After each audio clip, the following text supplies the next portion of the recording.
हाँ जी, एक बार फिर आप लोगों का स्वागत है हमारे चैनल ऑथेंटिक हिस्ट्री पर। तो आज फ्रेंच रेवोल्यूशन का हम लास्ट पार्ट लेकर आ रहे हैं। जी हाँ, इसको कंक्लूड करने के लिए।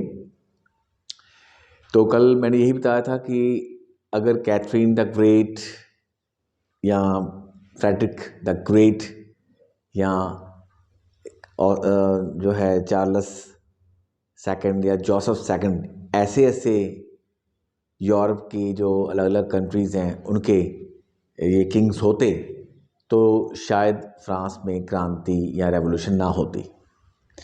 लेकिन ये भी मत भूलिएगा कि फ्रांस की कुछ जनता पढ़ी लिखी थी और ज़्यादातर जनता वहाँ की एजुकेटेड नहीं थी। मैंने पहले ही कह दिया था। तो पढ़े लिखे लोगों ने बेशक रिप्रेजेंट किया, लेकिन लोगों के ऊपर जो इफ़ेक्ट पड़ा है वो कुछ खास लोगों का पड़ा, जो कि डिफरेंट डिफरेंट मतलब कि प्रोफेशन से थे। कोई डॉक्टर था, कोई एडवोकेट था, ठीक है, कोई ऑफिसर रैंक का था। और यही बात, सबसे बड़ी बात, फिलोसफर्स के भी एक इम्फेक्ट लोगों के ऊपर देखने को मिला। मीन्स रूसो, हीगल, ये कांट जैसे, ठीक है। तो यहाँ एक बात ये भी है कि मिरावो, रॉब्सफेयर, मारा, ठीक है जी, और लफायत, इन लोगों का भी बहुत कंट्रीब्यूशन रहा। और अगर आप इन लोगों का प्रोफाइल देखोगे तो इनमें कुछ लोग तो ऐसे भी थे जिन्हें देखकर आप ये नहीं कह सकते कि ये फ्रांस की रेवोल्यूशन के, जो कह सकते हैं हम, ग्रेट लोगों में से रहे हैं। क्योंकि इनमें से कईयों के ऊपर, जैसे कि मैं एग्जांपल के तौर पर आपको मिरावो का नाम ही देता हूँ।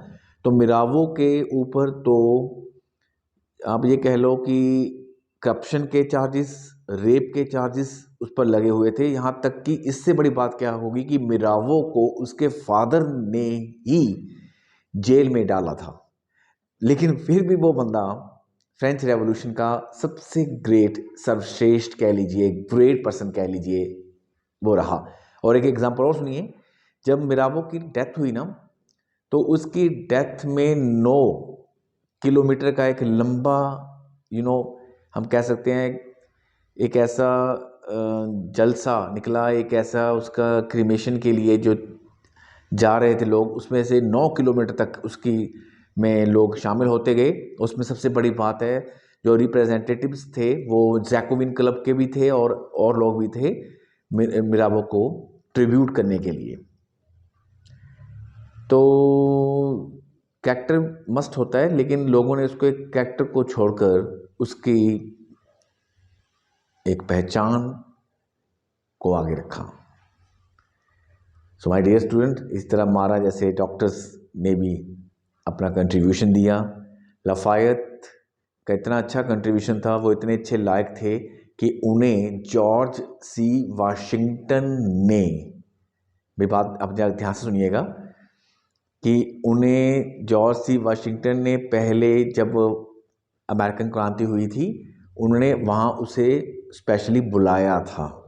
और लफायत ने अमेरिकन रेवोल्यूशन में बढ़ चढ़ कर हिस्सा भी लिया। 1781 में जब कॉर्नवालिस के साथ वहाँ पर ये जो एक तरह से प्रॉब्लम क्रिएट हुई थी अमेरिकन आर्मी की, तो उस समय लफायत भी थे वहाँ पर, ठीक है। उसको फ्रांस के कुछ लोगों के ग्रुप ने ज़्यादा उसको, एक तरह कह लीजिए कि उसको ज़्यादा प्रेफर नहीं किया, लेकिन उनका नाम भी शानदार लोगों में से लिया जाता है, राइट। तो इस तरह कईयों के ऊपर रूसों का बड़ा इफ़ेक्ट था। जी हाँ, अब क्रॉनी तो ये कह रहे हैं कि उन्हें रूसों की जो फ़िलॉसफी है, जिसे आप कहते हो सोशल कॉन्ट्रैक्ट, उन्हें बहुत अच्छी लगी। क्योंकि रूसों ने हमेशा स्वतंत्रता का नाम लिया है, समानता का नाम लिया है।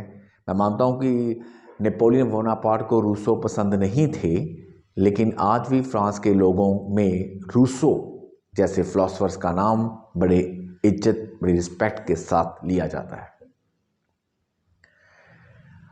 और ये भी बात है कि ज़्यादातर इन सभी क्रांतिकारियों की जो डेथ हुई है वो गिलोटन से ही की गई है।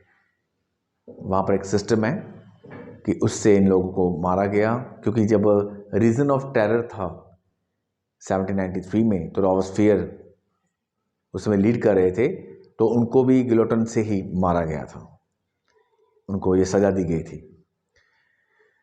तो स्टेट्स जनरल के बाद न्यू एक सभी यही चाहते थे कि एक नया कॉन्स्टिट्यूशन हो जिसमें सभी को इक्वलिटी मिले, लिबर्टी मिले। ये तो देखिए सभी नेशंस में यही होता है, यही तो मेन राइट है बंदे को। तो उसमें अब सभी को एक समान ये अधिकार मिल गए थे। बेशक इसमें कोई शक वाली बात नहीं कि लुईस के बाद जो आगे चल के काफ़ी फिर इसके बाद नेपोलियन बोनापार्ट का एक रूल आया, लेकिन नेपोलियन बोनापार्ट ने ये भी ठीक है कि उन्होंने री इंट्रोड्यूस की एक तरह से जो स्लेवरी सिस्टम को उन्होंने री इंट्रोड्यूस किया। तो वो बातें कुछ ऐसी भी हैं जो कि ड्रॉ बैक है उनके लिए, पर यहाँ तक ये भी है कि अपने नेशन के लिए वो बहुत वफादार रहे। और फ्रांस की क्रांति से प्रभावित होकर नेपोलियन बोनापार्ट ने अपने टाइम में पूरे यूरोप को हिला कर रख दिया था माय डियर फ्रेंड्स। वो टॉपिक अलग है क्योंकि अभी इसको मैं यहाँ पर मिक्स नहीं कर रहा, लेकिन वर्ल्ड में आज भी नेपोलियन का नाम बहुत ही एक अच्छे लेवल पर लिया जाता है बोनापार्ट का। तो फ्रांस की रेवोल्यूशन ने ना केवल नेपोलियन बोनापार्ट को बल्कि हमारे इंडियंस जो फ्रीडम फाइटर्स को भी पैदा किया था। Thank you so much. अब नए एक पार्ट के साथ, एक नए टॉपिक के साथ आपसे जल्द ही मिलेंगे। तब तक के लिए thank you so much. Take care.